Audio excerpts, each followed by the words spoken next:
Okay, so the permeability will controlled by a few factors that will affect whether that soil can allow water to flow easily or not. So it depends on the few factors. For example, here that we have the porosity of the soil, okay, and the particle size distribution. Okay, let's say for the porosity of soil, knowing that the more amounts of voids, okay, the more amounts of voids, so it will make water more easier to flow.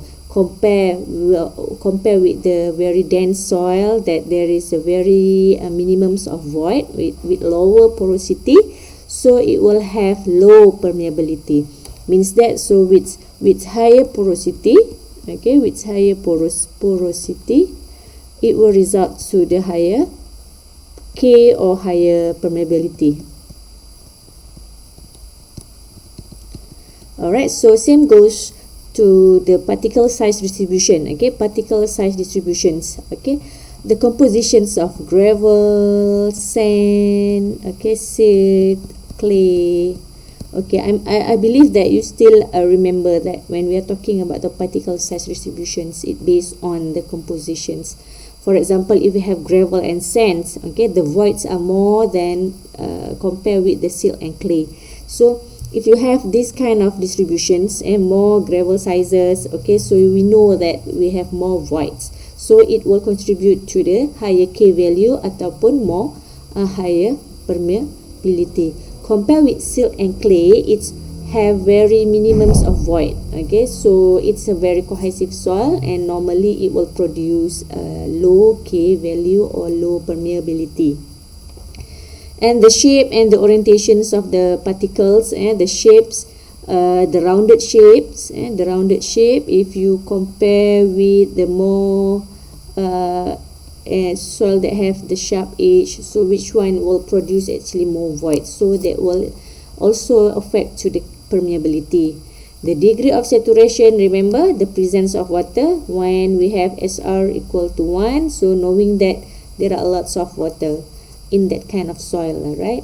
And then the clay layer, so if you have that the thickness of the clay layer, for example, underneath the ground surface there are few layer of soil. Let's say we have sand here and then we have clay here, so the thickness of the clay will also affect to the permeability of soil. And also if the clay, if let's say if you have clay at the top, okay, and also sand here, so it also will affect. And the viscosity of the soil water, which is varies with temperature, so this is at certain area which the temperature will become one of the factor. For example, at the region that have a different season, so the viscosity is the how kelikatan of the soil in the water, so that one also will affect the permeability. And why we need to measure the permeability? What is the importance of permeability? It's actually is a very important indicator for the constructions and also for any kinds of geotechnical structure, for the drainage characteristic. All right, so for example, if you have if you want to do any kind of slope remedial works, let's say you need to have the retaining wall here, okay, so we need to be very careful with the soil at the back of the retaining wall.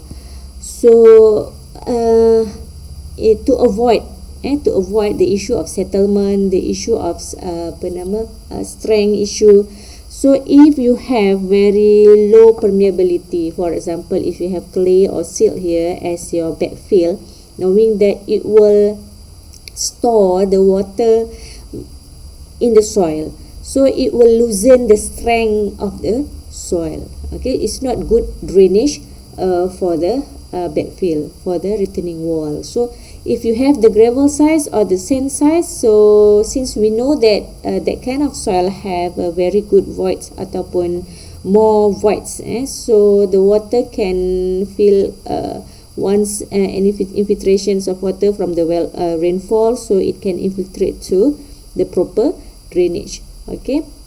Design of the landfill, you know that the design of the landfill to ensure that all the leachates, all the air sampah can be infiltrate to the proper drainage. Investigations of contaminated land and the designs of earth dam and also the sheet pile walls. Okay, so this is very important for the earth dams that be constructed by the soil material. So to meet the purpose of the dam itself, which is to hold the water, we need to ensure that what kind of permeability as a soil. We cannot have that soil yang ada gravel sizes for the earth dam, because since it have more void, so dia akan keluarkan air lebih banyak. And then for groundwater lowering feasibility study. So this is what will happen if you construct the earth dam by using the low permeability versus high permeability of soil. So if you have permeable soil here, so it will lose too much water, because the water can infiltrate going out from the ponding area here. Okay, but when you have the impermeable layer, the seepage, or we say the movement of water, very minimum. Okay, compare with the permeable soil. So by right, actually, when we are talking about permeable soil dia akan versus with the impermeable. Okay, so basically permeable soil is the granular or the coarse soil, knowing that that kind of soil have more voids.